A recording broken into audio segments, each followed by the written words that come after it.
Hey everybody, how's it going? What's going on, people? How you doing, Not guys? much. Matt, so glad to have you here. Appreciate your time. Thanks for I having me know. on. I asked Matt year before last if he would come on the show, and he hadn't really been a part of the YouTube stuff for a bit. So I'm glad you come to me and was like, "Yo, I'll go ahead and do it now." And you took that time out of your schedule. That's just awesome, man. Well, I appreciate you having me on. I appreciate you asking me. Originally, I wasn't really interested in doing anybody's podcasts necessarily. I mean, sort of, but not really. And a few friends continue to ask within the community and the industry. And so it's like, okay. And then it's like, you kind of end up getting asked by more and more. And I felt the need that I had to finally do. Everybody that's asked me up to this point, to kind of show some respect to them, and for even asking to have me on is kind of them. So Yeah, I appreciate it. No, thanks for coming on today, man. Man, we're going to do some shout outs real quick. Miss Jen, if y'all don't know, she's on Instagram. Hit her up. Amazing woman. Jen, I need to get you on the show as well. Bobby's chasing Avery right now. She wants her mama. Hey, Miss Tara. Come on, Avery. Yeah. Alex, congratulations. He just got his first clutch Oh, last wow. week. So Congratulations. he got his first clutch last week, and he'll be coming over tomorrow to pick up a new snake and some more. He's Tyler's his mentor. How old is he, Tyler? 14. I think I screwed it up last time and said 13. He texted me after the show and was like, I'm 14. So I think he's 14. That's cool, man. Hey, Ed, glad you joined us. 2:26 a.m. Where are you at? Wow, James Perry. Dude, you're slacking. You're usually number one. What's up, Mr. Sammy? Bear. Oh, Matt is typing over there. Yeah, I'm sorry. I'm trying to send Tyler this thing quick. No, you're good, bro. Go for Hey, it. Big Bear, what's going on, man? I'll try and be quiet. Hello. I just Who saw is you this? comment. Who is this? He'll be helping me out at a show this weekend in Buffalo, Niagara. So if anyone's close, Oh, awesome. on Niagara show Saturday. What's up, Frank? 15. Alex is 15. Alex, that's still amazing. You're getting in there while you're young. You're working it. Congratulations to you on your first clutch, man. Oh, that's awesome. All right. Well, we're through all that for right now. Yeah. Well, we were talking backstage. I hopped on late backstage about some genetic stuff, and one of the crazy coincidences you had hop out of a clutch from a random pied pairing. So fill me in what you figured out there, because so as far as I remember, there's this it's a yellow belly trick black pastel. It came out looking like basically a piebald that's I'm gonna say like low white, but I knew it wasn't because of the pairing that I originally had. So was the male, but it doesn't look the part. It's a really crazy looking thing. So I paired him with a leopard fire female, and then I ended up with a visual piebald in the clutch. So out of nowhere, she kind of proved het pied without me knowing she was even possible het pied, based on having her here for like 4 or 5 years without any clutches. But I produced her, so like I had to look back further for her, but I couldn't find records on her dating back, to when she was born here. So like I wasn't even sure like she was supposed to be het pied, but yeah. So it was like a head to head kind of thing without me knowing, but ended up with a visual that passed away. But yeah. Yeah, how many times has that happened for you? Because I mean, that's happened I think 3 times for me now, where I was like, shit, I didn't know you were het. Yeah, so I've had some weird stuff happen. So that's how I found out my yellow belly clown male was het piebald. I paired my yellow belly clown, which was this really extreme looking clown. If you were on Ken's show last night, you saw him. I've showed a few different people that male, and so I paired him to a black pastel trick female. And then this wild looking piebald thing was in an egg when I had that clutch hatch and cut. So I'm like, okay, it was like a full body ringer, if you want to call it that. It's just white on the bottoms, then just saddled all the way down. And but it's not a visual piebald. So with shed testing and everything, it was like, okay, well, let me at least test this. I know it's probably het pied somewhere in whatever I purchased in the past is het piebald, right? So it was either the male or the female. And it came back positive for het pied. So I knew he was het clown 100%, and then now het piebald as well. So then I had to figure out which parent was het piebald. So it was the male with female. I figured the male with the way he looked, I'd get him tested after that, which I did. He came back het piebald 100%. So yeah, so that thing came out, and then that's the male that I paired to the leopard fire, and she's het piebald. She must have been pos het piebald. And just thinking back to what she is and what she was possibly paired from was a leopard butter het piebald. But you know, that was, like I said, 5-6 years ago, maybe 7 years ago. Possibly, it was one of my early pairings, and I held on to her for a while just so I could breed her eventually. And she took a while to prove out for me. So, Did you let her go, or did you keep her? So I have her for sale now, the leopard fire. I don't think I posted her yet. I'm going to move on from her soon. But I have a show coming up at Gettysburg in November, I think the 9th. So I'll probably take her with there. I'm holding a lot of stuff for that because I'm not sure what I'm taking. And so I haven't posted much for sale on Morph Market lately. Tyler, you're going to that show, aren't you? Gettysburg? No, that's one I don't do. Yeah, Gettysburg is a good show, but it always runs into I think St. Louis is that same weekend. Gettysburg sucks because it's a really good show. For like all the PA people I know are like, oh, it's a great show, but it always runs into like an NARBC, and I do all of them except for Dallas.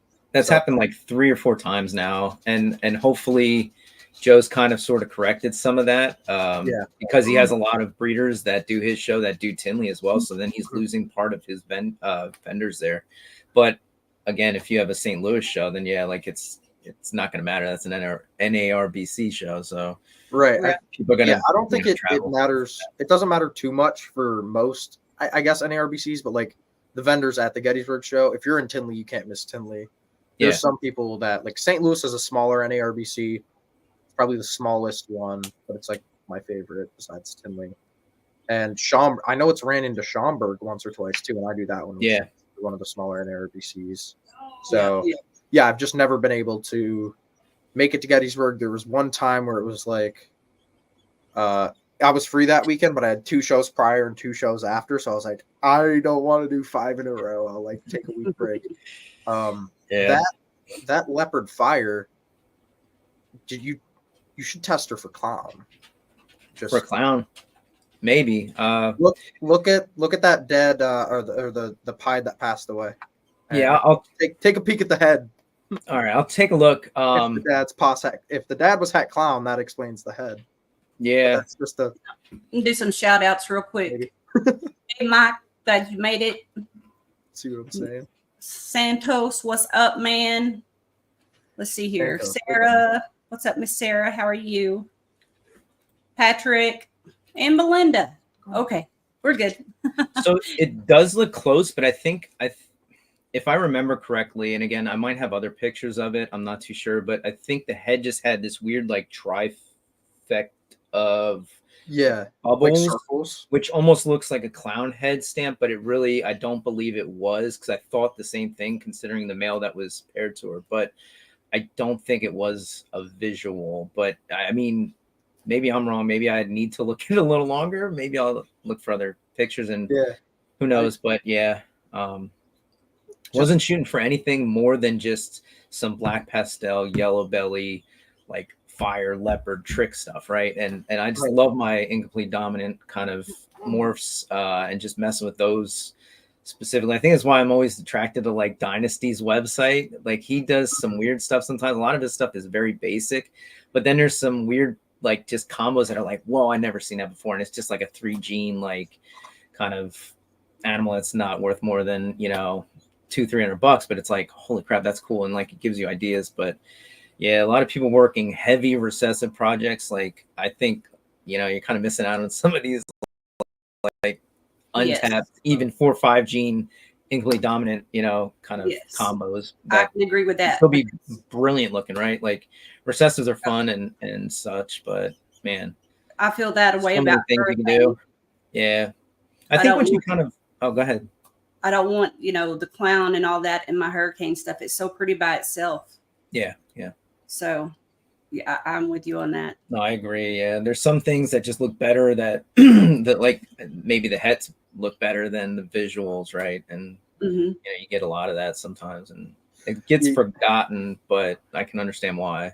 Yeah. I'm always kind of a loser in that way. It's like, I think most like multi-gene combos, there's always in my head, it doesn't have to be a multi-recessive or anything. There's always like one recessive that I see and it's like, yeah, that'd go good. Usually it's hypo because it won't. Most of the things we love about the combos that are just like multi-codom aren't really the color mostly. Like most of the time it's just they got a crazy pattern and they look, and maybe they have a decent color, you know what I mean? But Yeah. like my biggest thing is like for KRG combos, all the super nice KRG combos, I just want to make them in hypo. Like, because I just know they'll make them look even better. Like, I hit my favorite looking KRG this year, and it's just a KRG I hit 2 years ago, added hypo. Yeah. Just like Pi definitely screws some stuff up. Like, yeah, that's I'm like, Pine's kind of what got me into ball pythons because what I saw first in a pet store and was like, what the hell is that cool ass? And it was bright orange and white, and it's like I've never seen a ball python like that, like at all. And then that was it for me. But it's just got its limits. It's got its limits with like pattern mutations and some color mutations too. It's like it can really just end up being a couple blotches, and that's nothing to me in my mind. It's like it's hard to look at, and I don't. It's not that I don't appreciate them. They're everybody's favorite for the most part, right? But as far as seeing it, first or initially, but just limited, just so limited in some ways. No, I think Xanthic's the same way. Xanthic's beautiful too, but it's limited because now you're losing some color there, right? So, but yeah. Hey Jay, what's up? What's how you guys doing? But yeah, as far as like with the Xanthic, red stripe has that red brick tone to it. I don't know that people would necessarily choose that for an Xanthic project unless they're trying for like an Xanthic Pompeii of sorts, right? Or magma. But again, you're not getting those rich red tones that like make red stripe. So there's probably some limits there for what you really want to choose when using a Xanthic. But one of the funny conversations like I've had recently, like Jason Kinninger was like the biggest one.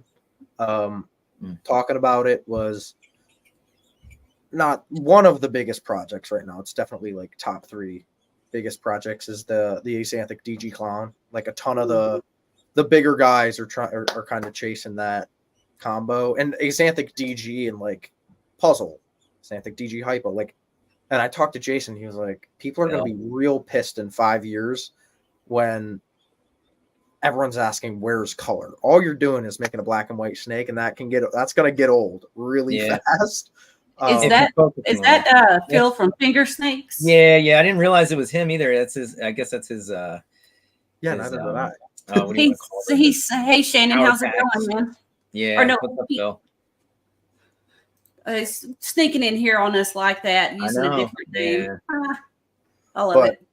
Yeah, everyone's got their own cup of tea, like in this, so everyone's going to be happy and in their own little projects. With ball pythons, that's the best part of it. There's so much out there for everyone to find what they like, and that's what I was told probably almost day one. Do what you like, find what you like, work with what you like, and then that's it. And the rest does that. What you need it to do the rest of the way. Really, you can enjoy it longer doing that. Babu talks about that a lot. Working with what you like will make you like what you work with, I guess. And so you have to do that, but you got to also kind of reach out of your comfort zone at times, right? You have to kind of push boundaries or jump into a project maybe that nobody else is working, that maybe nobody else really likes, and then maybe elevate it if you're able to. Justin does that with almost everything, or was doing it for a while. So I think the ball python market expanded, drastically, and so a lot of different projects are being worked by a lot of different breeders on a really high level. So I think we're going to see that from other breeders as well, where something like lace runs off, red stripe runs off, and I guess spot nose with leopard with the Batman stuff back then kind of takes off. So you're going to see probably some of that. Maybe the Huffman pied stuff I think is beautiful, and in person it's probably one of the best looking piebalds. It's such a like copper mahogany, but like better looking than mahogany. It's brighter. It's got this nice little contrast to it. The Huffman Pie is really cool in person.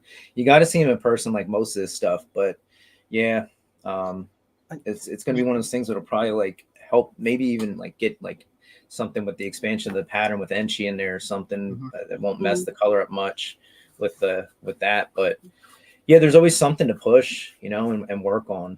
And hey, Chris, the way that like stuff's working, and again, I went to Tinley this past weekend. It was awesome. It's always awesome.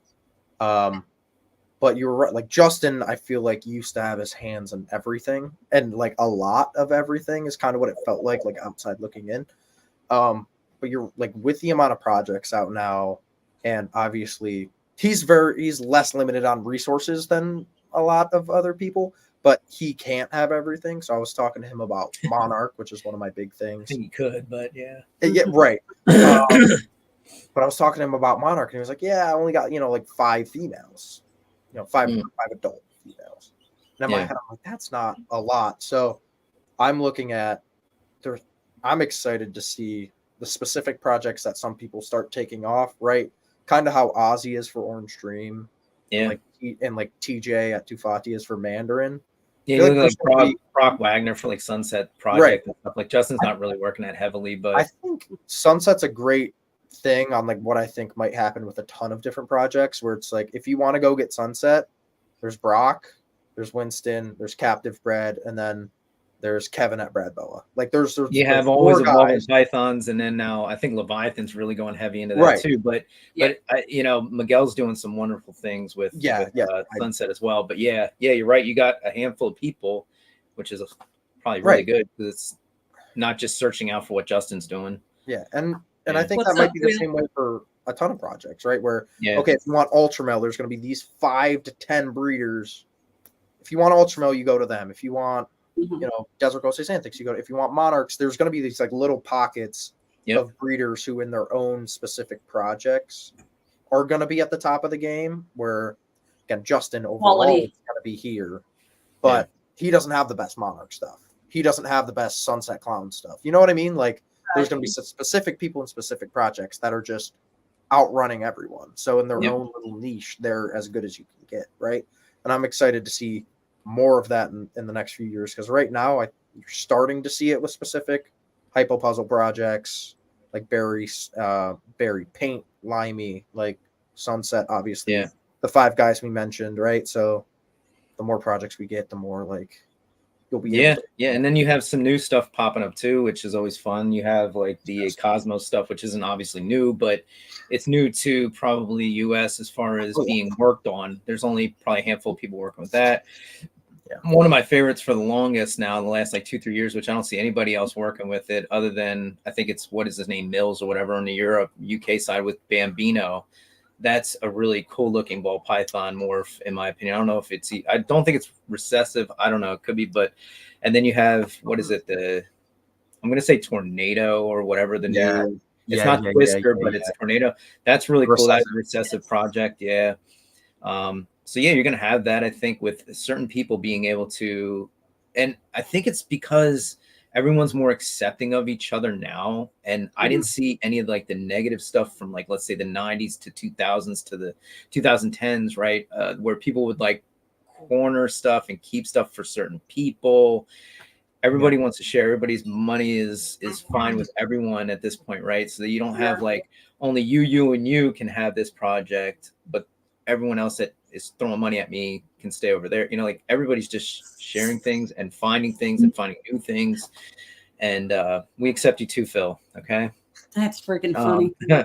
But Phil's great. Phil's kind of low. What's that? Yeah, Will's got crazy. Go to Phil for your lace stuff. Yeah.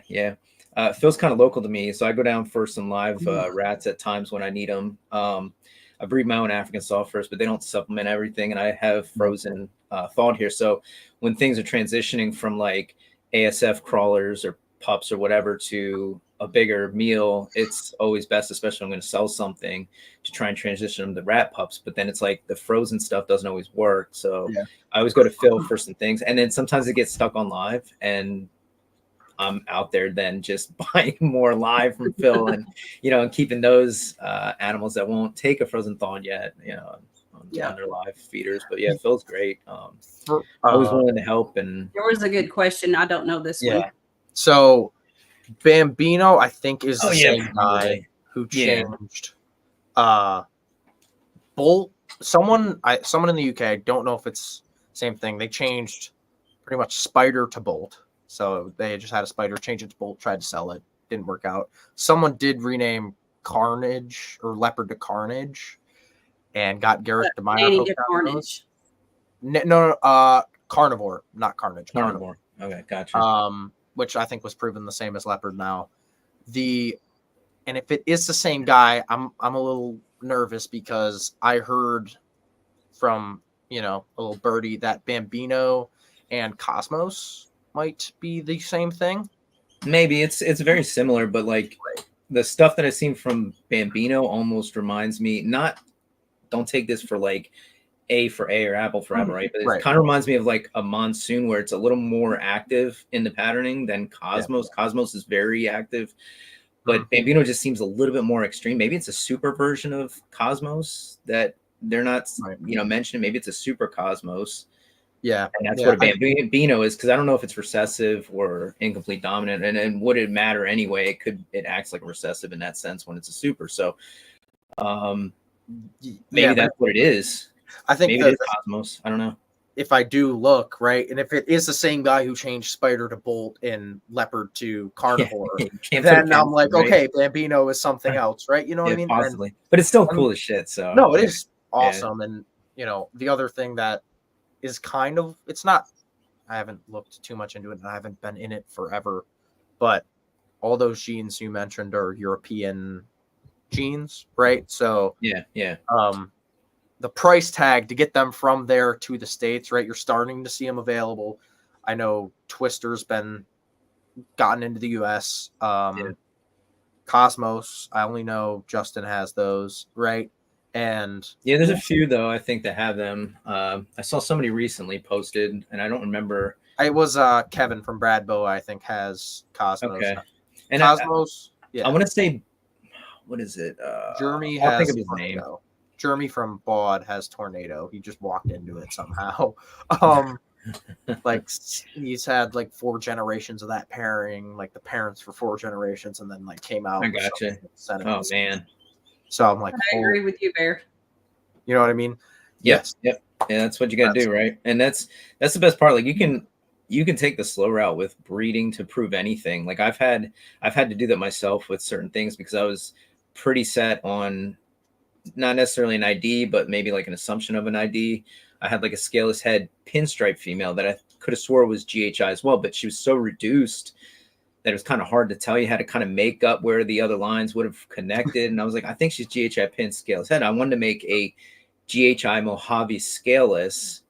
That was my kind of end goal with that project. And when she proved out, all I wanted to do was keep one scaleless animal. And out of the 10 eggs, I got to the last egg and it was a scaleless finally. All the rest were not. And none of them were GHI. So it was like, okay, I'm not proving her out any other way. And I'm fine with that. But again, I got my scaleless animal one way or another. Didn't have to mass produce any and sell any and have, because they're a little tricky in a way. They go into a shed cycle so often, like every other week they're shedding.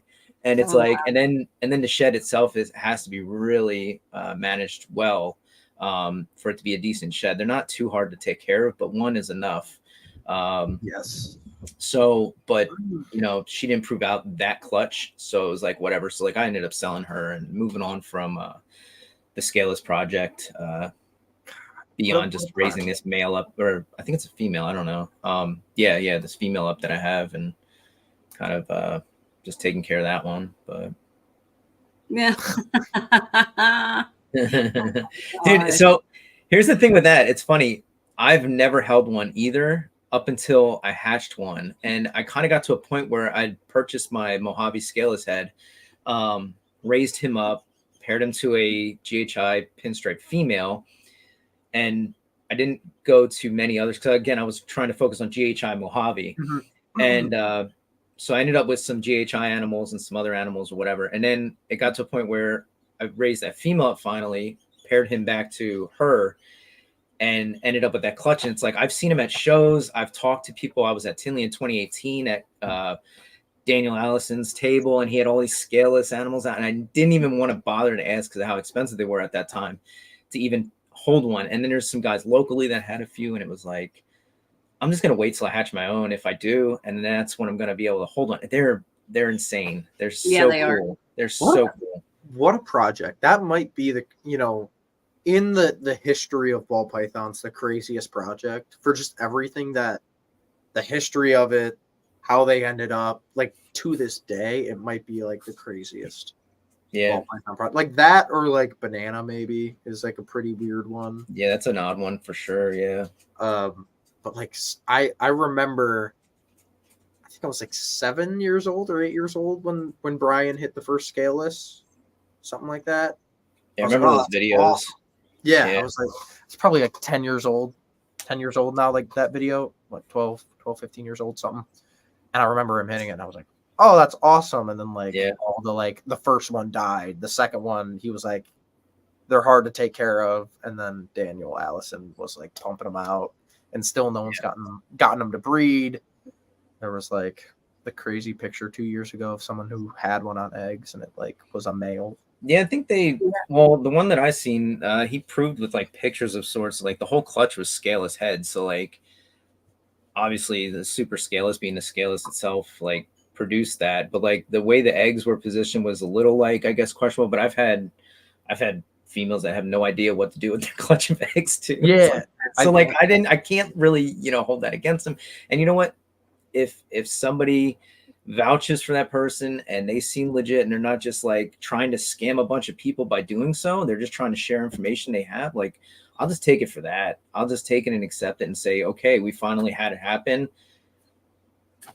Let's move on. Because obviously they're not trying to like mass produce and sell them for like 50 grand again. Right. And like most people are out of it and just don't want to deal with them because of the issues. And then also the breeding aspect kind of shied a lot of people away. But yeah, it was, I think Jeremy had them on his show and they went through like the whole process because he didn't really like document much of it. He had some pictures, but it wasn't like he was trying to, it was just like a local person that bought into it and just was like breeding them in tanks, even had like a nice little terrarium setup shit. And it's like, I remember. But maybe it takes that type of person, right? But you got Daniel Allison who was working with it for years. And I'm assuming he was trying to raise them up and prove that, and never did. So, I think Earl was the same way forever. He was one of the last people I remember who was still going for it. Like Daniel was like, you can't do them. Brian, the one thing we have done. Oh, sorry. No, you're good. But like Earl was still going at it. Not anymore. He actually gave 2 years ago. He was like, nope. Dr. Joe from Kingdom. So I'm gonna play the sponsor video real quick, and if you're gonna show off some fire, man, you can get ready. Pull out anything you want. All right. Except for what Phil said. Yeah, no. We'll keep that. 1, 2, 3, 4.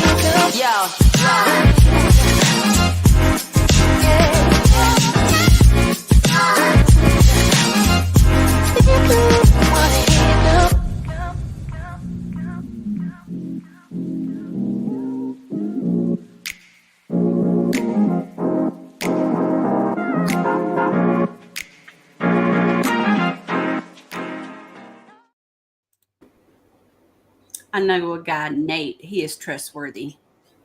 I did work at his home, and then he caught what I said. Geez, like, thanks, Holly. Phil, when are you going to be ready to come on the show, man? Okay, so I'm gonna go over to the other camera. Then I'll probably try and get into there. So I don't know what you have to do here, but I will definitely mute this so that like I'm not hearing any echoing. But we went through some of the stuff that, like I said, I went through yesterday. Maybe some other stuff as well, and maybe just talk about that. But again, I won't have a chat, I don't believe, on my phone. So Well, I'll absolutely read it to you. Gotcha. Yep. Okay, he's gonna go over to his other camera, so we're gonna remove him off the stage. Okay, there he is there. Okay, I kind of see. Maybe I have the chat over here. I don't know. There you go. You're good. All right, you guys can hear me pretty well, I'm assuming. Absolutely. Yes, Okay. So, what are your? I know we didn't really talk about it much while you were in the camera. What are your like big projects you're into? I'd say my big projects and what I've worked on at this point is just really stacking a lot of like Het Desert Ghost stuff. Give me 1 second. Mute this over here because I'm hearing myself. Oh yeah. Okay. All right. So yeah, so I would say like a lot of Desert Ghost and then Desert Ghost Clown stuff I'm working. But in that we'll go through this little clutch of mine. Now some of these, this one here specifically, has only had one meal so far out of the hatchlings, so like I don't really bug them too much, but they're picky sometimes and they take a while to do what they're supposed to do. But I'll show you a quick clutch. It was my yellow belly clown male that's het pied, so 50% het pied to a leopard fire GHI het Desert Ghost female. So everything's 50% pos het Desert Ghost pied, but 100% het clown. Okay. And then the yellow belly clown male has this potential dinker, but I don't want to get into that because I always talk about it. But it is interesting because then some of these babies look fairly extreme in a sense, in my opinion. But this is what I would say is a fire yellow belly. And we'll go up the scale. Last night on Ken's channel, I kind of went down the scale. So I started with like more complex genetics and then worked my way backwards, which maybe wasn't great for really like showcasing kind of these things. But yeah, this is just a really nice fire yellow belly. And I'm not going to really, it doesn't matter whether the dinker's in or not. It's not to prove all that crap out. But we got to talk after the show. So is this Prophecy was on there yesterday on Ken's channel, and he was talking. He's like, the one snake I showed, he's like, what kind of check do you want? Like, it's like, I don't know. Probably not gonna sell that once. This is just a leopard yellow belly. A little less extreme. Yeah, a little less extreme, right? But it's still, it's not a leopard fire, which I've hatched out plenty of, and it's not a leopard fire yellow belly yet. But yeah, it's not just a plain leopard either. Got a nice little belly to it, but little leopard yellow belly. And I think I hit like 2.6 or something like that. I can't, 1, 2, 3, 4, 5, 6, 2.5 maybe.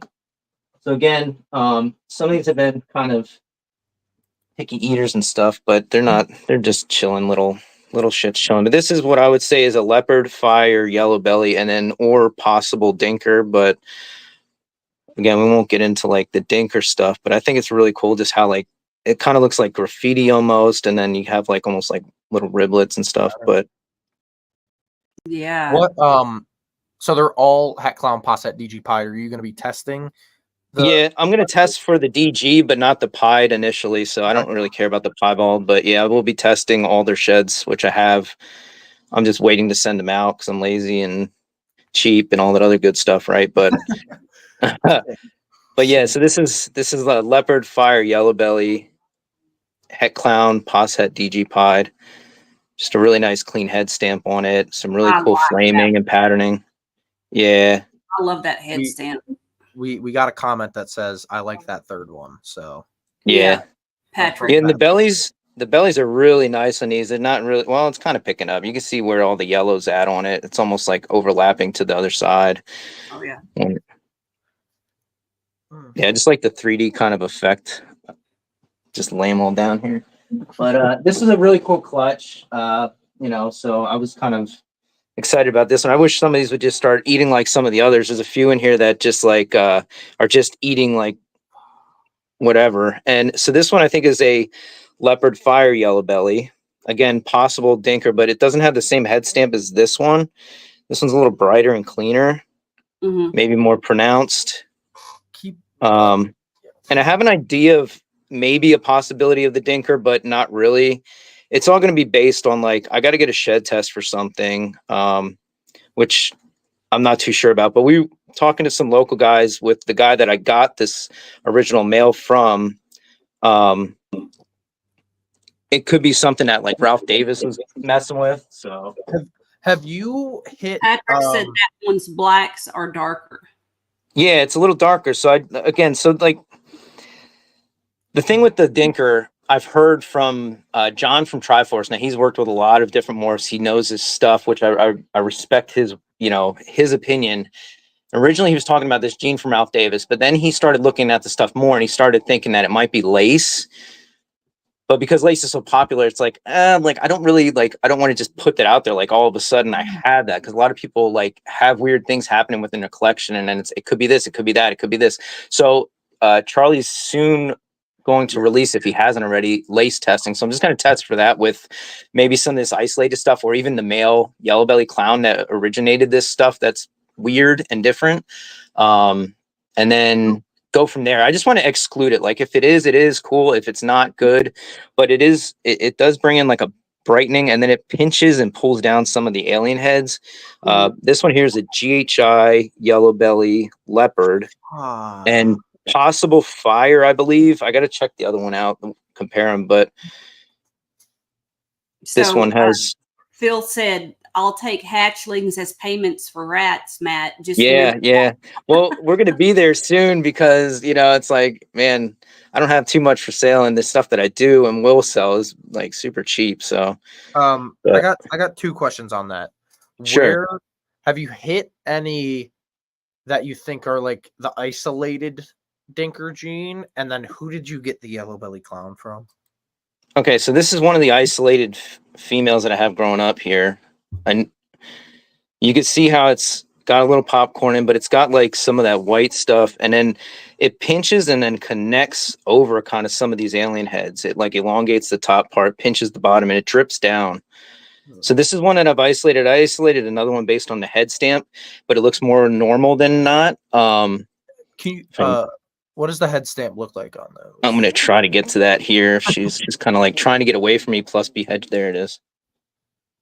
It's like a little like triple dot kind of. Yeah, it reminds me almost of like a special one, like the little llama head type thing or whatever you want to call it. But yeah, it's kind of got like a triple thing there. But that's the isolated. That's kind of the patterning of it. So, and that's kind of what the dad looks like. I'll show the dad quick. I might as well. Like I go through this, and it's not like it bothers me at all. But like I just want to make sure that people that are watching aren't seeing the same stuff over and over and over again with me. But it's a cool project, and it's something that, so this is the yellow belly clown that's het pied, but it has this like elongated. Oh, that's weird. Chain linking. Yeah. And I don't know that it's, a het pie thing, but now I have some isolated stuff finally. And I had some other stuff hatch out over the years from him that's had this. So I had like a GHI yellow belly that had this extreme dripping and like totally different than any normal GHI yellow belly I could find.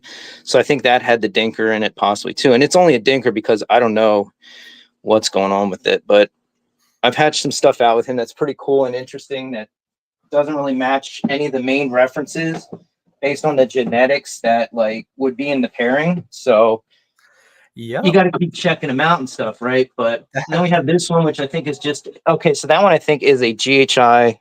Where did he get to this one? I think this is a GHI leopard yellow belly fire. This one here. And then, which I showed last. Now they're starting to become active. Okay, come back over here with your buddies. And this one I think is just a GHI leopard yellow belly. It's a little darker. Okay. All right, now you're getting out of control here. You gonna go over here for now. I'll make sure you get back to your right tub then. Hey, so this is a little darker. The yellows are still kind of, or the patterning still kind of bright, but I don't think fire's in this. I think it's just a GHI leopard yellow belly. again, potential for the dinkers and stuff, maybe, but I just leave it out for now until I figure all that out. It's also But the Het DG influence and Het Pied influence. Het on Clown some. too. Het Clown really Yeah. brightens stuff up. Right. Right. So- So some of the color might be, but the pattern, like, Yeah, I have to look at some references and head stamps of stuff like this Definitely. leopard GHI yellow belly fire stuff. Like I want to make sure it matches other people's stuff before I go, confirming anything. But and then this is my favorite, Right. but she's been shed. She was the favorite of them all, and it's a little less than those. But this is a GHI yellow belly fire, and she's really peachy, but she's in shed right now. So she's the one that eats like the most too. She's like crazy for food. But yeah, she's just really pretty. The separation, the smokiness, the peachiness, because like these sides are really nice orange, but she's in shed right now, so which is kind of a shame in a way. But she's still cool looking. she looks Very. really nice. Yeah. So I'm trying to really get my DG stuff interesting enough for myself to like it a lot and to push some other projects forward with what I have. This one here. Interesting. And then so I don't have too much of it, but I am working like candy pied and some other candy stuff. Put this little one back. This one's only had one meal. It's like, you gotta start eating, buddy. I'm probably gonna have to resort to getting a mouse at some point, which I don't like to do, but do what you Won't gotta take do, right? ASFs.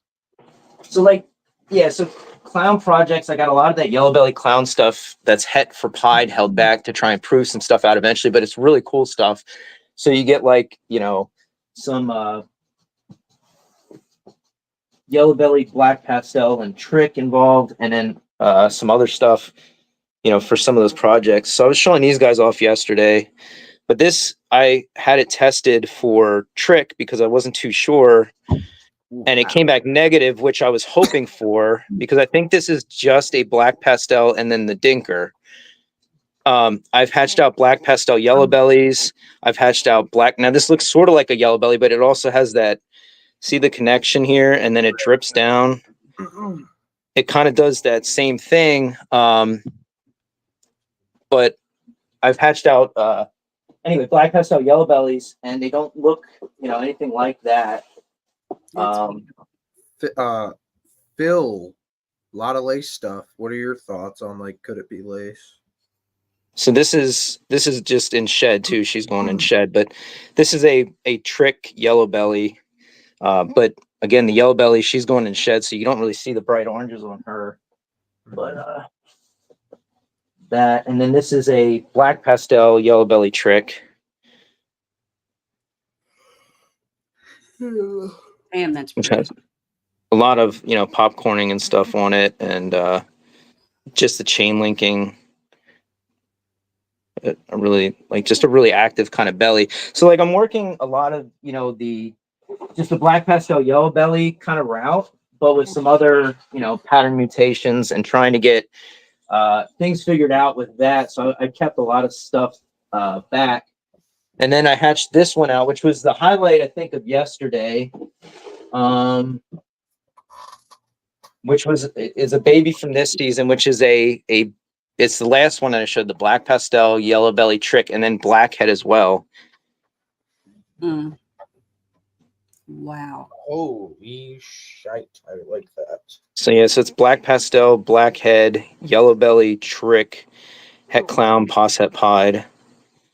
Black pastel, yellow Blackhead. belly. Oh, Yeah. blackhead. Well, yeah, black pastel, blackhead, yellow belly, trick. So it's like the 4 gene kind of animal. I like that a lot. I do too. Yeah, this is the one that Prophecy on Ken's channel was like, what do I need to write out this checkout for this? It's like, I'm probably keeping her just because this will replace some female down the line for myself. But a really cool outcome for this. But I have a whole lot of, like het desert ghost females that are almost up to breeder size right now that would I don't know if you want to see any of that stuff. What candy stuff do you got? Not much. I have a female that's about to ovulate. That's just a straight candy. So I started off originally, my first and ever ball python clutch was a piebald male to a Candino female. And then I had all my double hets, and I was like, I'm going to sell them as pairs, pretty cheap, whatever, just, and nobody really wanted them because it was either het candy or albino. And people were kind of confused. I had to teach them about like being that they're allelic, as the Candino. And like, it's like, oh my God. So like, it was hard to really do that. So I kept most of it. I gave some of it away. And so like, I've been pairing like, so then I made visual candies, and then eventually I made some visual piebalds out of it as well. So I'm trying to just make some candy pies. Let's see. I'll bring her out. Yeah, but then I also have I have a vanilla hit candy female. So this is just a candy female here. Hopefully she doesn't knock anything over. But she's hopefully going to ovulate within like the next week or so, I would assume, based on her follicular size there. She's up there in the 20-something millimeter range. So, but they have like a neon head. Like these heads on candies are just incredible.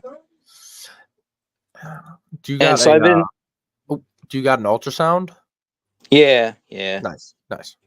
Yeah, I finally picked one of them up. I don't really believe that you necessarily need one, but you definitely should have one if you're not somebody who keeps records like myself, as detailed as most people do. So eventually it got too overwhelming to really read the females. Some of my males weren't pairing. And not that I couldn't read all of the females, but like when they're at a really low follicular size, right? It's like super hard to tell. You got to look for like bowl wrapping and some other things, and then just pair just for the heck of it. Or you need to know when they're going to go through that cycle and then pair accordingly. And you can really keep it detailed, kind of a detailed list of whatever, females you have, and base it on that alone. But it kind of gets away from you at times. And so you miss out on things. And, so I jumped in and grabbed one of those, I think last year. Which again, a lot of my females started developing. I had like 20 some females listed that were growing, and I started pairing my males. Nobody wanted to lock, and it was like, oh my God. So I had such a small season, that it was kind of like disappointing. I had one or two clutches that were like iffy, and the two clutches that were decent. I have some, here's a little pastel yellow belly clown from that male. What's up, it's really neat looking, but so I had hatched out like all pastel clowns, and it was like, wait a minute, like what's going on here? Like, did another male do it? And it's like, it was all basically coincidental. And the thing is like the female, like somebody asked, and it's like, no, I've hatched out other animals from that female that weren't pastels. She couldn't be a super pastel at all. So, but it was just like coincidentally, I had like five eggs out of that clutch, and they were all pastel. It's like, that's my luck. But I hit some normal stuff and then some of that yellow belly stuff. And again, I don't know, comparing it to other possible dinker stuff, I don't know what it would be, but Holly, yeah, I don't like. Sorry, I've got a. What's that?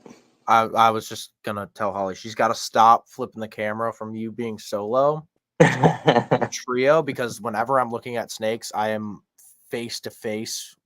I'm way up close to my computer, so you'll click on and all you can see is my eyes. Any warning? I'm just sitting like an idiot like this. But glasses, Tyler. Go ahead. So this here is a male that I bred to a few females this year. I don't know if anybody wants to take any guesses. You're probably not going to guess it because it's kind of an obvious reason why you wouldn't be able to get it. It's an import that I got. Oh. It does look sort of like, your acid or leopard or whatever type of wild pattern, but it's really kind of dark. But when it was younger, it had a really high, like yellow kind of color coming up from its belly, which usually like leopard's more clear. but it does have a little bit going on, but it's just got like a nice little funky pattern. It's dark.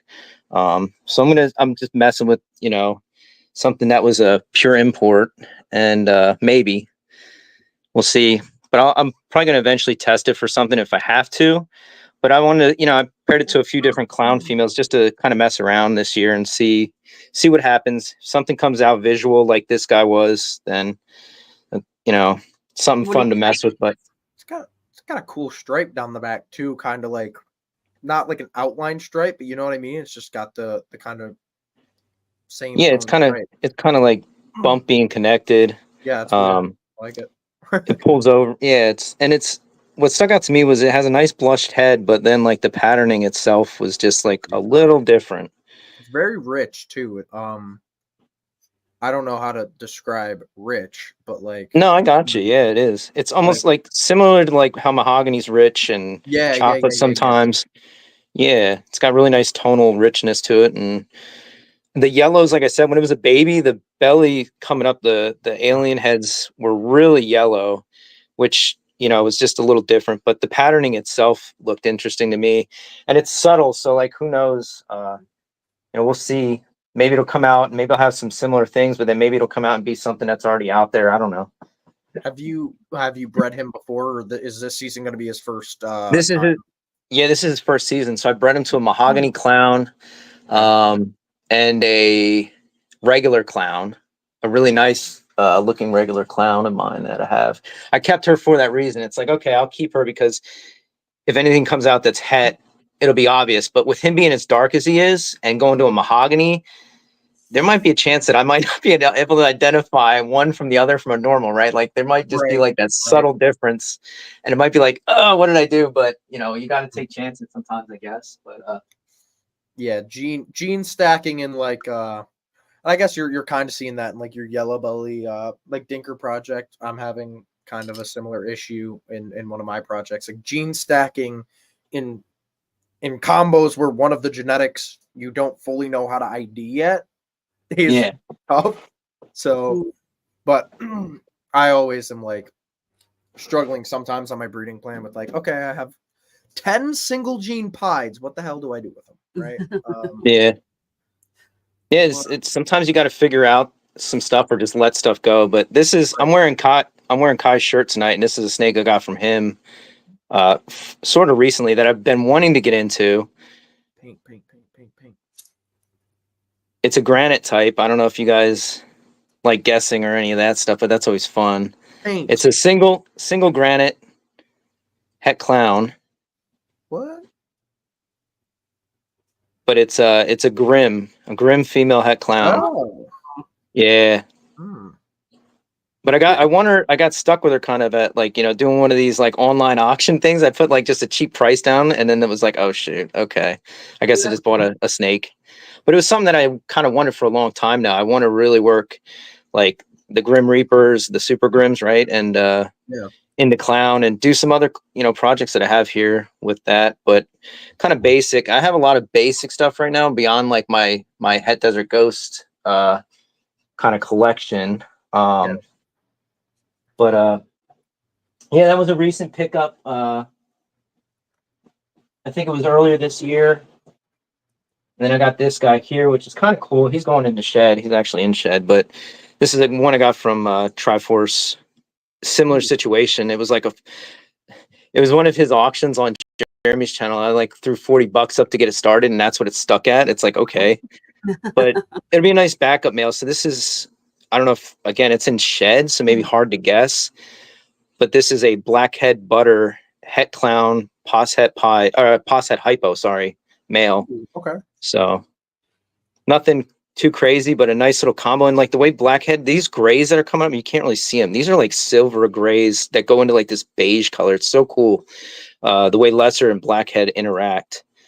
But some of the stuff's just in shed. And what are you working in the hypo clown stuff right now?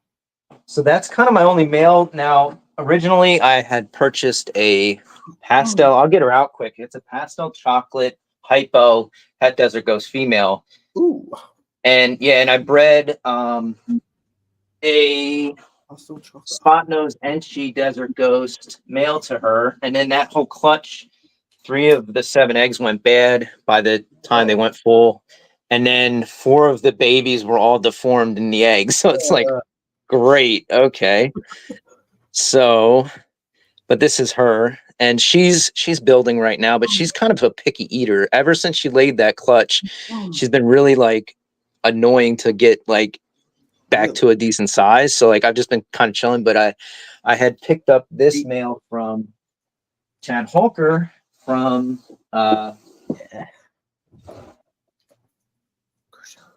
another online auction on Morph Market, and I got this one super cheap as well. This is the time to buy like males. Yes. Is that a champagne? It is a it's champagne champagne Enchi Desert Ghost het hypo. So this is who he's around, I'd say 600 grams ish, I think, but I ended up I paired him with her anyway, you know, and he locked with her, and he's the only male that's, you know, going to her. So he's a decent size, mature enough, and he's eating really well too. So like I usually only pair if my males are eating. So it's like, it's kind of like you got to hit both ways. And she brings back pattern to champagne, and I think it'll be kind of nice just to get another clutch out of her if I'm able to, since she's building right now and he's ready and things are kind of working out finally this year as far as that goes. But we'll see how her next clutch is. You know, if it's similar or something, I don't know, but yeah, she's a really nice hypo. So I was trying to go the spot nose route with her, right? To make spot nose chocolate. Eventually, you know, so you'd have spot nose chocolate, possible Desert Ghost, possible, and then it would be it would all be 100% het hypo, and then I was going to go into clown with that and make some Dark Knight hypo Desert Ghost clowns. Right. Long-term thoughts, right? And it just didn't work out that way. So then it was like, I'm ready to move on from this male spot nose Enchi Desert Ghost of mine, and kind of just go a different route with the hypo Desert Ghost stuff. So then the hypo clown, to get back to that question, I don't really have any females that have hypo or, you know, clown together currently. So the hypo is kind of just an added extra that I'm not really focused on with that male. That male is just going to be basically like a fun project backup male if I need it with some of these het clown females. So the hypo is not really something I was shooting for with that guy. Okay. Yeah. What's up? No, I was gonna say, is he 100 hypo pos clown, or was he 100 clown pos hypo? Oh, so that one, yeah, that was 100% het clown pos het hypo.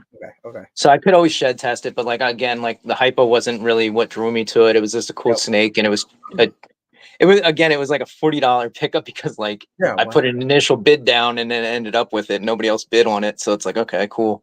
I got a backup male for something, you know, with blackhead in it. 100%. So, but even like with the way he looks, I think with blackhead lesser clown stuff, if that gray stuff comes in, man, that's going to be kind of cool to see in clown. And I got so many different het clown females that I could pair with him. So and you never know if piebald pops up out of anything they produce it. You never know with these snakes, right? Like there's always something hiding. But this girl is another project. She's going into shed, but she's not a really good example because I think of being that she's coral glow with this other genetic. Maybe you'll be able to pick up on some of it, but the patterning just got washed out for what it's worth. So I wouldn't recommend using coral glow or banana with this other project. I don't know if you could see any of the pattern, which you probably can't. I can see that you can't really see it, but yeah. So this is this is a coral glow sentinel or paint visual. So I'm going to basically either try to implement some yellow belly into, you know, that, or right now I paired and had one lock with a fire red stripe orange dream clown het Desert Ghost male. So again, trying to get the het, it's a visual clown to visual sentinel pos het Desert Ghost, and forget the banana, unless you know, unless red stripe and banana together are beautiful, amazing. Yeah. So maybe there'll be some sort of banana red stripes, something that I keep from it if I hit something. But at this point, she's got to grow a bit more and continue to eat. She's at a great weight and she's developing. So like now it's time to just kind of amp her up towards continuing that and hopefully get a decent clutch out of her this year. But she's going in the shed too. But yeah, that's that project for me. I have no other banana or coral glow in my collection other than her. I know they're like easy to sell and really fun, and a lot of people like it, but like it's not my cup of tea kind of. But I really needed. I purchased a. I'm gonna come back to the other camera. Maybe I can show off a couple more snakes there, but it's better to sit down and talk, kind of. So, unmute that and unmute you over here, and then turn that off over there. Give me a second. Chris, you need to calm down, sir.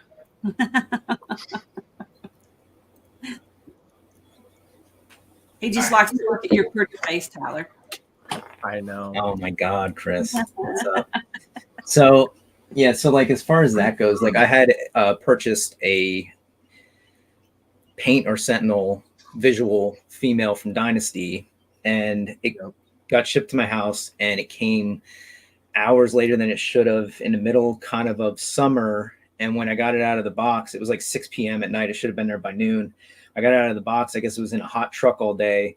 And this thing was like swaying and stuff. And it was like, oh my gosh, like, are you kidding? So I had messaged him. I sent him videos of it. And it was also not a female. It was a male. So it's like, I popped it. I showed him. He's like, oh, you know, like whatever. And then like he paid me back, and I sent the snake back, and everything was fine with the customer service of it all. But beyond that, it was sex strong, which again, I didn't even care if it was male, but it just was, it had heat damage or whatever, you know, it was affected by the heat, and it was, you know, it wasn't normal anymore. And so the next time I saw something available, I had contacted him, and I was like, can you please send me pictures of the gender before I go and pay this amount of money for this animal?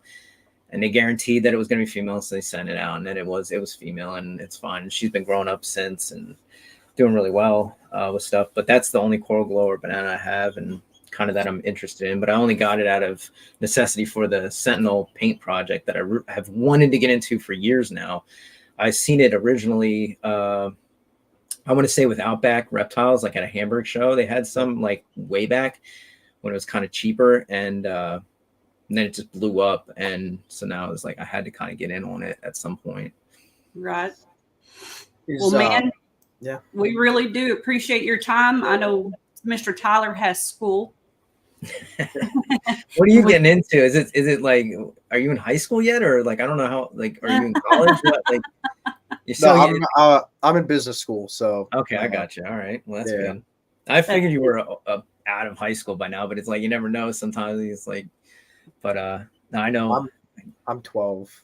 Yeah, he acts 12. Just turned. Yeah, I do. Just in the chat. No.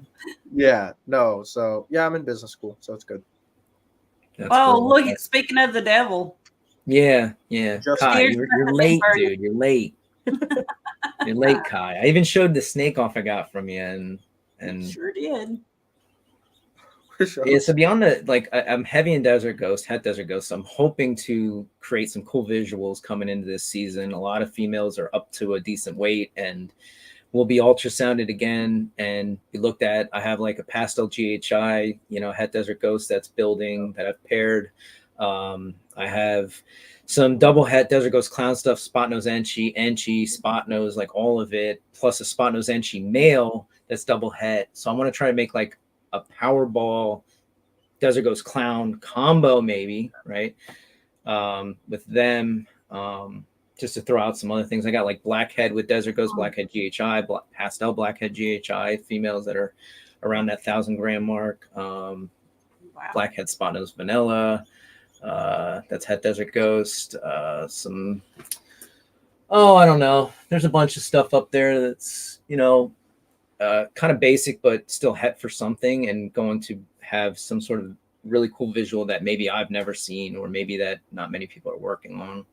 So that's kind of how I'm directing a lot of my my projects to try and slowly chip away and get to a certain point with them. But had some down seasons, which I think everybody will, unless you're like a machine and really kind of just attack it constantly and as professional and as, with as much, that they can put into it as they can.